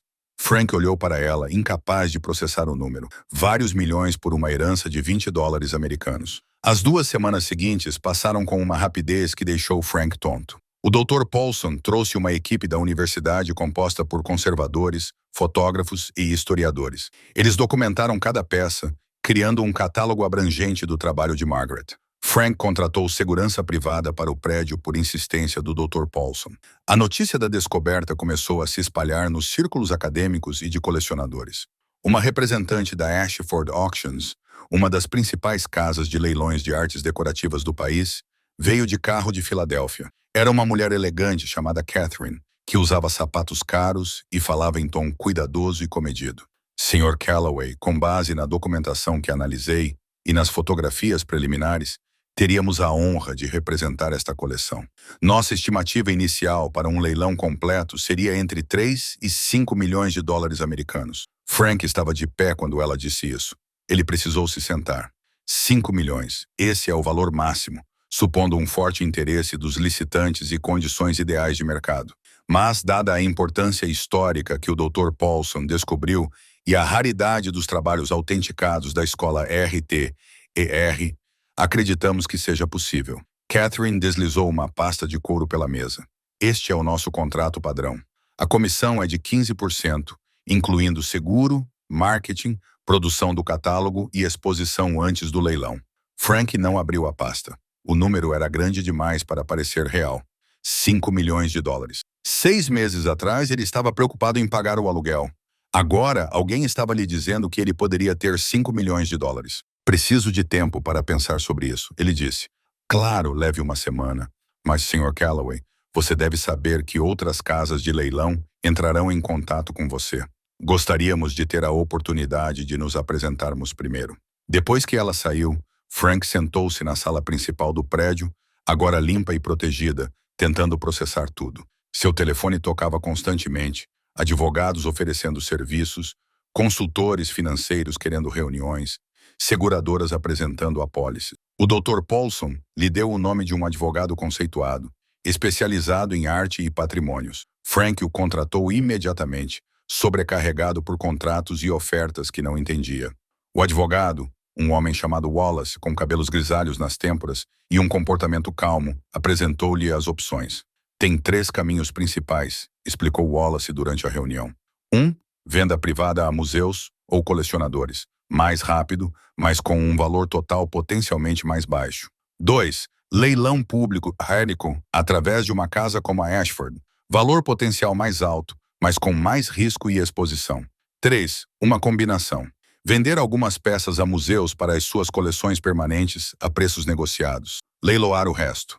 O que você recomendaria? Isso depende de suas prioridades. É puramente financeiro ou você se importa com o legado de sua tia-avó? Frank pensou na carta de Margaret. Certifique-se de que eles saibam que eu era real. O legado é importante, disse ele. Wallace assentiu. Então, sugiro que você considere seriamente a proposta de exposição do Dr. Paulson. Sim, pode significar menos lucro imediato do que um leilão direto, mas estabeleceria o lugar de Margaret na história do artesanato de forma permanente. Os museus valorizam que o reconhecimento público agregue valor que o puro interesse do mercado não pode criar. Naquela noite, Frank encontrou-se com Kevin para jantar. Seu filho havia sugerido isso, apenas uma refeição casual para colocar o papo em dia. Eles se sentaram em um restaurante tranquilo e Frank se viu relaxando de uma forma que não fazia há anos. A conversa fluiu naturalmente. Kevin falou sobre o trabalho, sobre a família de Jennifer, sobre os planos deles para depois do casamento. Você parece diferente, pai, disse Kevin por fim. Mais leve de alguma forma. Sinto-me diferente. Frank fez uma pausa e decidiu contar a ele. Não tudo, não todos os detalhes, mas o suficiente. Aquela herança que mencionei acabou sendo mais significativa do que eu pensava. Quanto mais? Significativa o suficiente para eu deixar o emprego de zelador e o armazém. O garfo de Kevin parou a meio caminho da boca. Você deixou os 2. Vou continuar com o trabalho de motorista por enquanto, só para ter algo para fazer, mas não preciso mais de 3 empregos. Pai, de quanto estamos falando? Frank olhou nos olhos do filho. O suficiente para mudar as coisas. O suficiente para ajudar com o casamento, se você me deixar. O suficiente para talvez eu voltar a estudar, fazer alguns cursos. O suficiente para que eu não precise mais apenas sobreviver. Kevin ficou em silêncio por um longo momento. Então ele se inclinou sobre a mesa e segurou o ombro de Frank. Fico feliz que você tenha trabalhado duro por anos. Você merece um descanso. Mas vou fazer algo com isso, não vou ficar parado. Tenho uma mulher, Margaret, que me deixou o prédio. Ela passou a vida inteira criando um trabalho excepcional que ninguém reconheceu. Vou garantir que as pessoas saibam sobre ela agora. Garantir que seu nome seja lembrado. Isso é ótimo, pai. Parece muito bom. Eles conversaram até tarde da noite. Kevin mencionou que havia sido aceito em um curso de arquitetura na faculdade comunitária e que começaria no outono. Ele parecia nervoso ao contar a Frank, como se esperasse uma decepção. Eu desenho projetos de edifícios há anos, disse Kevin. Como hobby, você sabe, mas nunca pensei que poderia realmente fazer disso uma carreira. Muito impraticável, muito caro, muito incerto. Então eu vi o que você estava fazendo, arriscando em algo incerto, escolhendo o significado em vez de apenas ganhar dinheiro. Isso me fez pensar que talvez eu também pudesse tentar. Frank sentiu algo crescer em seu peito. Orgulho, gratidão, conexão. Acho isso maravilhoso. Sua mãe ficaria muito orgulhosa. Os olhos de Kevin brilharam. Ela sempre dizia que eu deveria desenhar mais, que eu tinha talento para isso. Ela estava certa. Depois do jantar, eles ficaram no estacionamento e Kevin abraçou Frank. Um abraço de verdade, não aqueles abraços rígidos e obrigatórios dos últimos anos. Obrigado, pai, por tudo. Frank dirigiu para casa, sentindo que algo fundamental havia mudado. Seu filho estava conversando com ele novamente, conversando de verdade. Não era apenas uma conversa educada, mas uma conexão genuína. E não foi o dinheiro que fez isso acontecer. Foi Frank finalmente se arriscando, finalmente escolhendo algo além da pura sobrevivência. Na manhã seguinte, o Dr. Paulson ligou com novidades. Estive pesquisando os edifícios onde os projetos de Margaret foram implementados. Encontrei evidências de seu trabalho em 11 grandes estruturas na Pensilvânia. O Capitol Theater, o Grayson Building, o State Courthouse. Já sabíamos sobre esses, mas também a Millbrook Library, a reforma do Hardwick Museum, o centro de convenções no centro da cidade. Sr. Callaway, os projetos de Margaret estão entrelaçados na arquitetura do Estado. Podemos dar a ela o crédito por eles? Atualize os registros. Estou trabalhando com a Sociedade Histórica Estadual nisso. É complicado. Algumas das empresas que compraram seus projetos não existem mais. Os registros estão incompletos, mas estamos montando um caso. Artigos acadêmicos, documentação, autenticação. Dentro de um ano, todos os edifícios que apresentam o trabalho de Margaret terão a atribuição adequada. E a exposição? Recebi uma proposta do consórcio do Museu da Comunidade. Eles querem montar uma exposição itinerante. 18 meses, 6 museus na região do Meio Atlântico, com abertura no Museu Estadual e depois passando pelas principais cidades. A exposição se chamaria Margaret Callaway, a mestre oculta, resgatando um legado perdido. O que isso significaria para a coleção?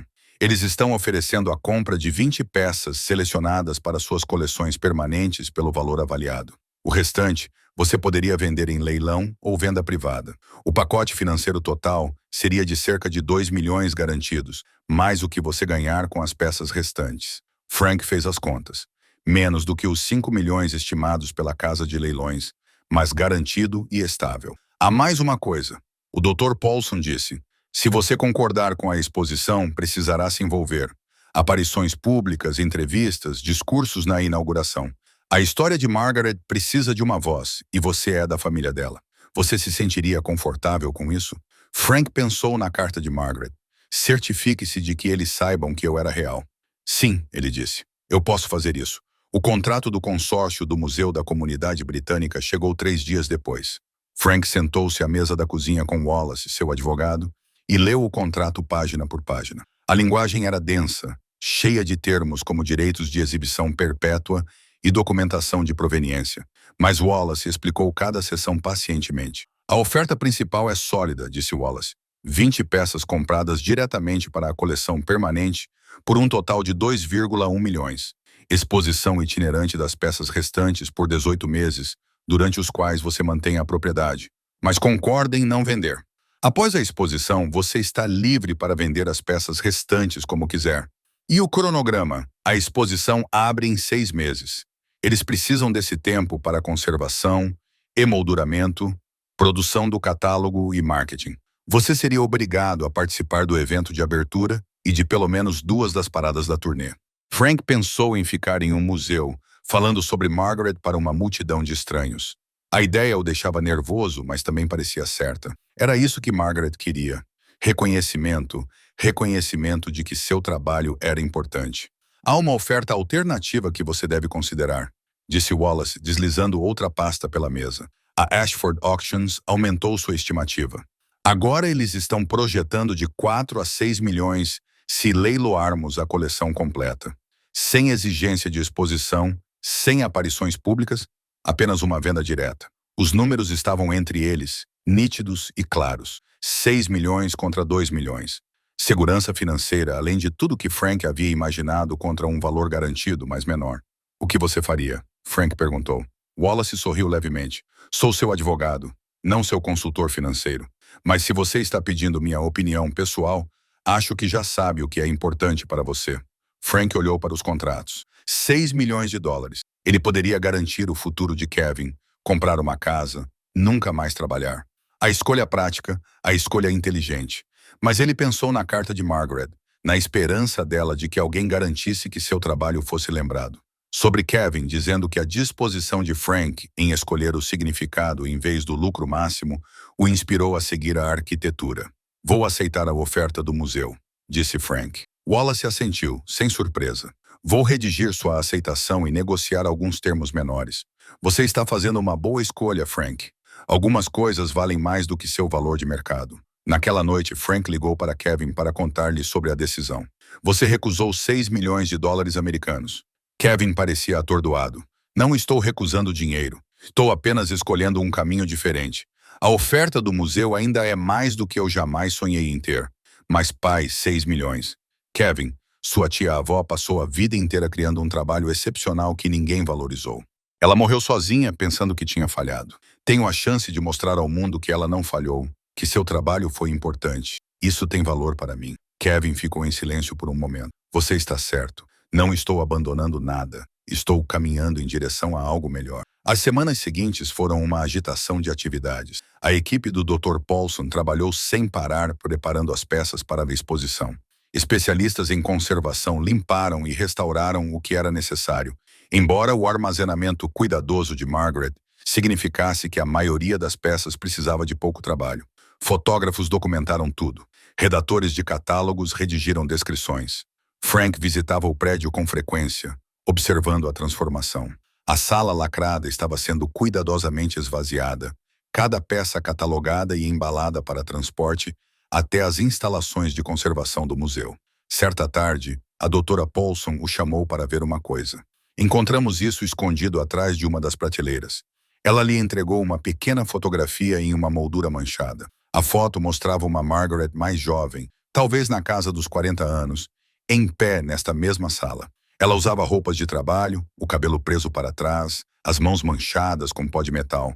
Mas sua expressão era de orgulho silencioso. Atrás dela, visível na mesa de trabalho, estava uma de suas criações, uma elaborada luminária de teto que Frank reconheceu do catálogo. Ela parece feliz, disse Frank. Ela parece alguém que conhecia o valor do seu trabalho, mesmo que o mundo não conhecesse. A doutora Paulson sorriu. Esta foto estará na exposição. As pessoas devem ver o rosto dela, saber quem criou essas peças. Frank olhou para a fotografia, sentindo uma conexão através do tempo. Margaret em pé nesta sala, criando. Frank em pé no mesmo espaço, garantindo que o trabalho dela fosse finalmente visto. Dr. Paulson, posso lhe perguntar uma coisa? Claro. Você acha que ela ficaria feliz com isso? A exposição, o reconhecimento que veio tão tarde? O Dr. Paulson considerou a pergunta seriamente. Acho que ela ficaria aliviada, justificada, talvez um pouco amargurada por ter demorado tanto, mas, no final das contas, sim, acho que ela ficaria feliz por alguém se importar o suficiente para garantir que seu nome fosse lembrado. 2 meses antes da abertura da exposição, Frank recebeu um telefonema de um jornalista do maior jornal do estado. Eles queriam fazer uma reportagem especial sobre a descoberta, sobre Margaret, sobre a decisão de Frank de priorizar a exposição em vez da venda imediata.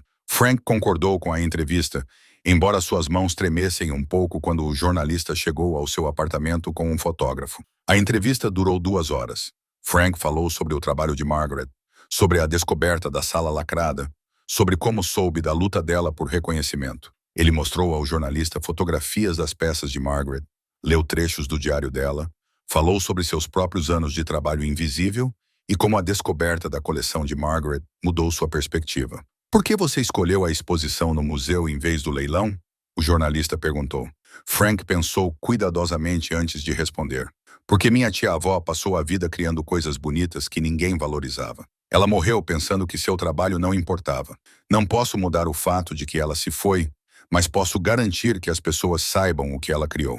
Isso parece mais importante do que maximizar o lucro. O artigo foi publicado no domingo seguinte, na primeira página da seção de reportagens especiais, com fotografias do trabalho de Margaret e uma foto de Frank em pé no prédio. A manchete dizia: Mestre oculto, como uma herança de $20 americanos revelou uma artesã esquecida. Depois disso, o telefone de Frank não parou de tocar.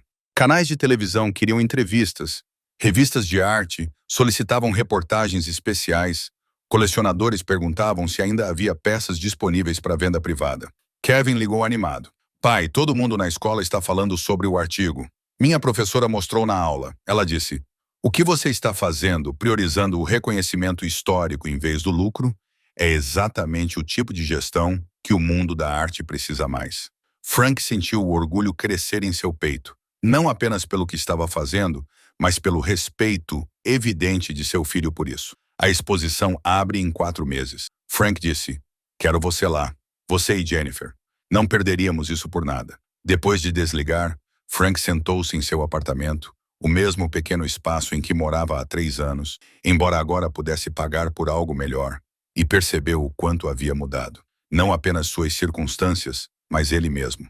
Ele passou 6 anos apenas sobrevivendo.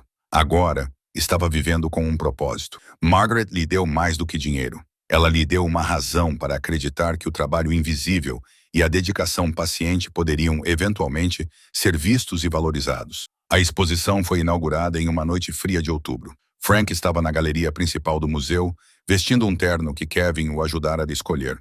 Era o primeiro terno que ele comprava em 20 anos, e ele ficava puxando a gola. Pare de se mexer, disse Kevin, aparecendo ao seu lado com Jennifer. Você está ótimo, sorriu Jennifer calorosamente. Você está distinto, Sr. Calloway. Me chame de Frank, por favor. A galeria já estava cheia de gente. Historiadores de arte, colecionadores, jornalistas, professores universitários, políticos locais. Frank reconheceu o Dr. Paulson do outro lado da sala, conversando animadamente com um grupo de acadêmicos. Irving, da loja de antiguidades, acenou perto da entrada. Até Hank e Pearl tinham vindo, ambos parecendo um pouco desconfortáveis em roupas formais, mas Frank mal percebeu a presença deles. Sua atenção estava voltada para as paredes. O trabalho de Margaret preenchia o espaço. Cada peça estava montada com iluminação de qualidade museológica que fazia o metal parecer brilhar. Suportes decorativos, luminárias, painéis arquitetônicos, tudo organizado para mostrar a evolução de sua habilidade, o desenvolvimento de seu estilo distinto. A peça central da exposição estava pendurada no meio da sala. Era o maior trabalho de Margaret, um painel decorativo de quase 1,80 m de altura, que levou 3 horas para ser transportado com segurança por Frank e a equipe do Dr. Paulson. O metal forjado à mão formava uma cena intricada de árvores e pássaros. Padrões abstratos fluíam através de formas naturais.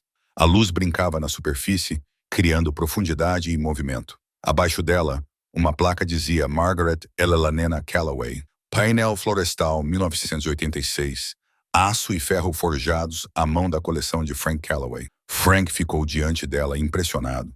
Era isso que Margaret havia criado. Era isso que o mundo nunca tinha visto. É extraordinário. Uma mulher mais velha apareceu ao lado dele. Ela tinha talvez 70 anos, vestida elegantemente e com olhos perspicazes. Sou Claudette Pierce.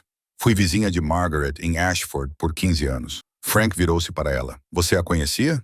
Não muito bem. Margaret era bastante reservada, mas era gentil. Ela dava aulas de arte para as crianças da vizinhança, às vezes ensinando-as sobre metalurgia e design. Minha neta era uma de suas alunas. Os olhos de Claudette brilhavam com a lembrança. Margaret nunca falava sobre seu próprio trabalho, porém. Eu não tinha ideia de que ela havia criado tudo isso. Ela parecia solitária. Claudette a considerava solitária, talvez, mas não infeliz. Ela parecia satisfeita com seu trabalho, com a criação em si, embora eu me lembre de uma vez em que ela disse algo que ficou gravado em minha memória. Ela disse, o trabalho é importante, mesmo que ninguém o veja, mas seria bom se alguém visse. Frank sentiu a garganta apertar. Gostaria de tê-la conhecido. Acho que ela teria gostado de você. Você está dando a ela o que ela mais queria, ser vista. Outra voz chamou seu nome. Preston Whitfield, um homem de 80 anos que andava com uma bengala, aproximou-se lentamente. O Dr. Paulson o localizou. Através de sua pesquisa, ele descobriu que ele era outro aprendiz de Klaus Richter, que havia treinado ao lado de Margaret na década de 1970. O aperto de mão do Sr. Calloway Preston era firme, apesar de sua idade. Obrigado por fazer isso. Margaret era a melhor de todos nós que estudamos com Arthur. Melhor do que eu, com certeza. Sempre me perguntei o que aconteceu com o trabalho dela.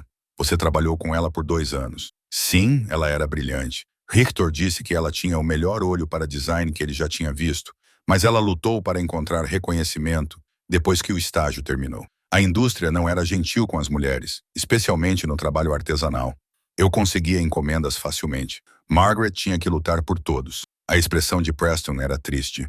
Perdi contato com ela nos anos 80. Sempre tive a intenção de reconectar, mas a vida ficou agitada.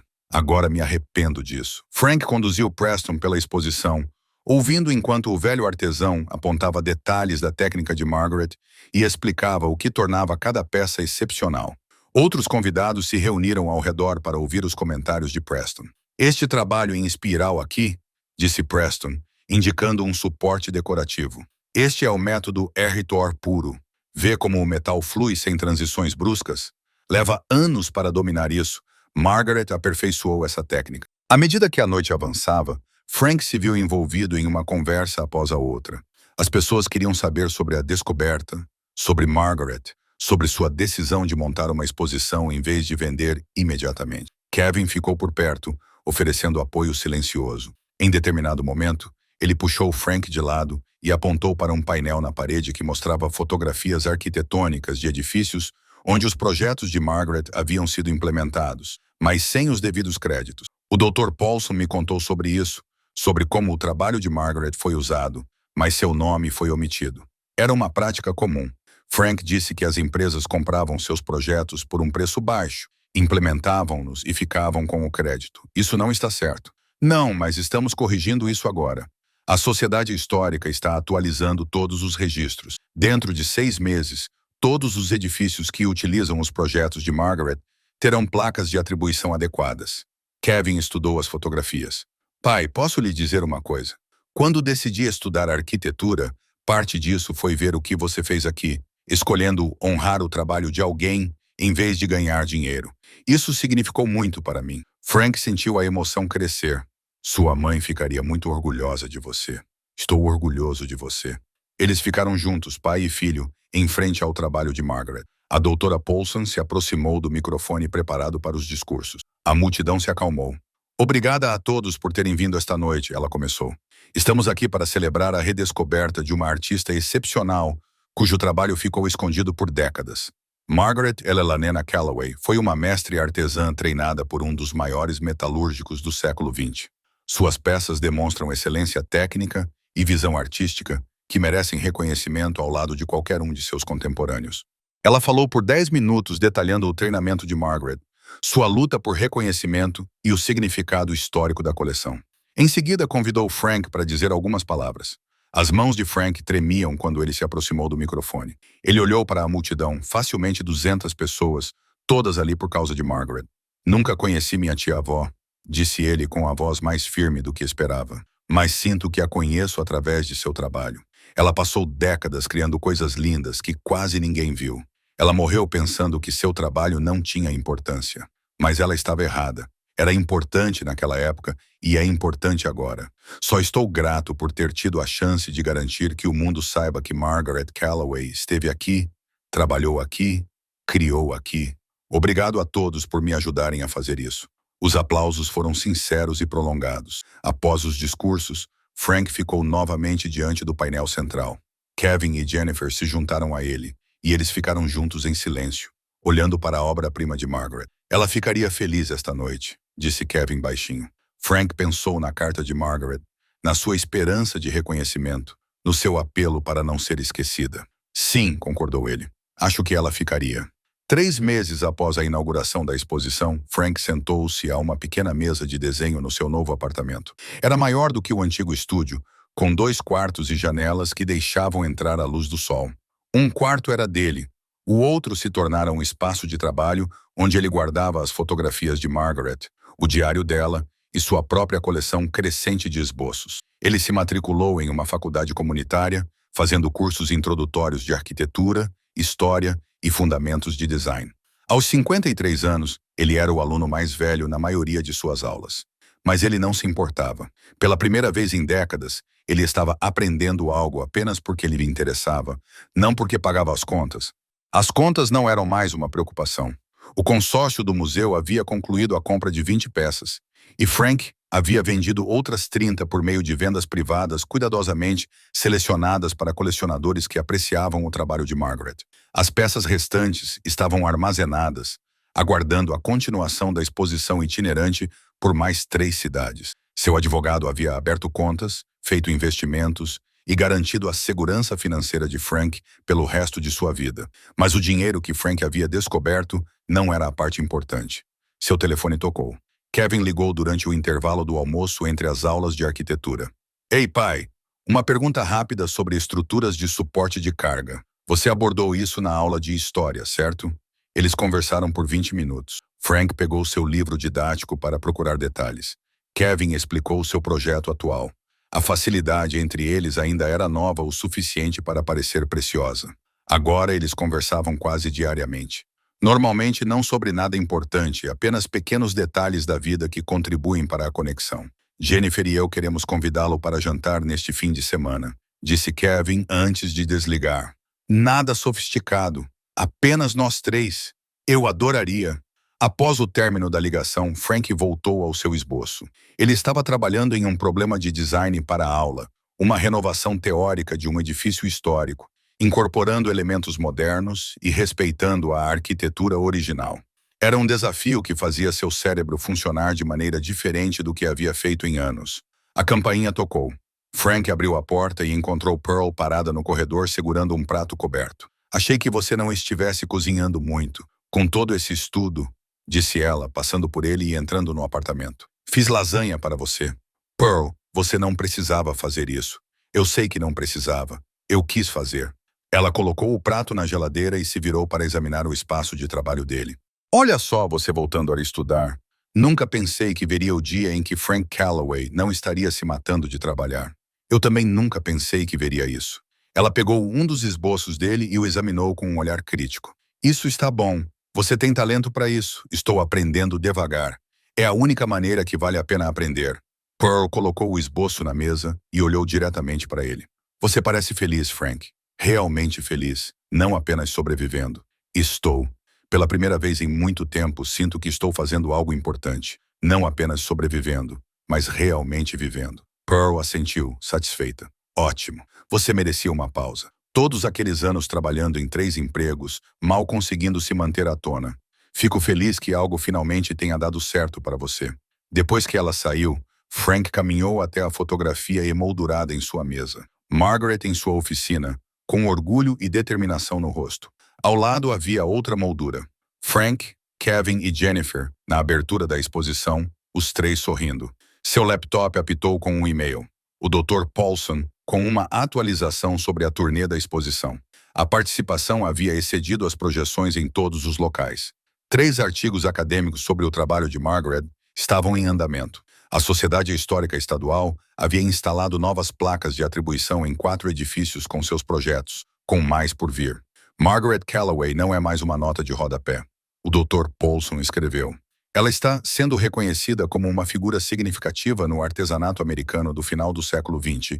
Sua decisão de priorizar o legado dela em vez do lucro imediato tornou isso possível. Frank leu o e-mail 2 vezes, sentindo a satisfação tomar conta de seu peito. Naquela tarde, ele dirigiu até a lanchonete da Gina. Alguns hábitos valiam a pena manter. Gina trouxe café para ele sem perguntar e sentou-se à sua frente na cabine. Irving me disse que a exposição está indo muito bem, disse ela. Ele foi vê-la na semana passada e voltou falando sobre Margaret como se ela fosse Michelangelo. Frank sorriu. Ela era excepcional. As pessoas estão finalmente percebendo isso. E você está bem com todas as mudanças? Melhor do que bem. Diferente, mas bom. Diferente. Gina assentiu. Sabe o que eu percebi? Você sorri agora. Você não costumava sorrir muito, Frank. Sempre parecia cansado, preocupado. Agora você parece alguém que tem algo pelo que ansiar. Ela estava certa. Frank tinha coisas pelas quais ansiar agora. O casamento de Kevin na primavera, seu próximo semestre de aulas, a continuação da turnê da exposição de Margaret. Coisas simples, mas que somadas formavam uma vida que parecia plena em vez de vazia. Naquela noite, Frank pegou o diário de couro que havia começado a escrever. Ele foi inspirado pelos diários de Margaret, sua documentação cuidadosa de seu trabalho e pensamentos. Suas próprias anotações eram menos refinadas, mas honestas. Ele abriu uma página em branco e começou a escrever. 6 meses atrás, eu tinha 3 empregos e mal conseguia pagar o aluguel. Não falava com meu filho há 2 anos. Acordava cansado e ia para a cama exausto. E esse ciclo parecia ser tudo o que eu podia esperar da vida. Então, chegou uma carta sobre uma herança de $20 americanos e tudo mudou. Não por causa do dinheiro, embora isso tenha sido parte do motivo, mas porque encontrei Margaret ou ela me encontrou. Seu trabalho, sua história, sua determinação em criar coisas bonitas, mesmo quando ninguém as valorizava. Isso me ensinou algo. O valor nem sempre é reconhecido imediatamente. O trabalho que fazemos, o esforço que dedicamos, o cuidado que tomamos, tudo isso importa, mesmo quando invisível. Às vezes, leva anos, décadas, para que esse valor seja visto. Mas isso não significa que ele não estivesse lá o tempo todo. Passei 6 anos pensando que minha vida era apenas sobre sobrevivência. Pensando que trabalhar duro e sobreviver era tudo o que eu merecia. Margaret me ensinou o contrário. Ela me ensinou que nunca é tarde demais para o reconhecimento. Nunca é tarde demais para a mudança. Nunca é tarde demais para escolher o significado em vez de apenas existir. Kevin começa seu curso de arquitetura em janeiro. Eu começarei meu segundo semestre. Ambos estamos construindo algo agora, mas as pessoas no segundo semestre estão criando algo que importa. Isso parece certo. Parece honrar não apenas o legado de Margaret, mas a possibilidade que ela me mostrou de que a vida pode surpreender você, mesmo quando você já não espera mais por isso. Frank pousou a caneta e olhou para a fotografia de Margaret. Na luz do fim da tarde, ela parecia quase sorrir. Obrigado, disse ele baixinho para a sala vazia. Pelo presente, pela lição, por me lembrar que $20 podem mudar tudo se você estiver disposto a ver o que isso realmente significa. Fora da janela, o sol se punha sobre a cidade. Frank observou a luz se esvaecer, sentindo-se não exausto, mas em paz. No dia seguinte, ele tinha aula. Neste fim de semana, jantar com seu filho. No mês que vem, outra parada na turnê da exposição de Margaret. Seu telefone vibrou. Uma mensagem de Kevin. Amo você, pai. Frank digitou de volta. Também te amo. Ele fechou seu diário e se levantou, alongando os músculos que não doíam mais de exaustão. Suas botas de trabalho estavam agora no armário, substituídas por sapatos confortáveis para caminhar pelo campus. Sua garrafa térmica, com café instantâneo barato, havia sido substituída por uma cafeteira francesa e grãos de boa qualidade que ele realmente podia comprar. Mas as mudanças mais importantes não eram aquelas que se podia ver ou tocar. Elas estavam na maneira como ele acordava todas as manhãs com um propósito, em vez de medo, no relacionamento reconstruído com seu filho, na certeza de que havia honrado uma artista esquecida e dado a ela o reconhecimento que merecia. Frank Callaway havia herdado $20 americanos e um prédio em ruínas. O que ele realmente herdara era uma segunda chance de viver, em vez de apenas sobreviver, de escolher o significado em vez da necessidade, de entender que alguns presentes levam uma vida inteira para chegar, mas mudam tudo quando chegam. No silêncio de seu apartamento, cercado por esboços, livros e fotografias do trabalho de Margaret, Frank finalmente entendeu o que sua tia-avó sempre soube. O valor do que criamos, do que construímos, do que deixamos para trás, nunca é medido apenas em dólares.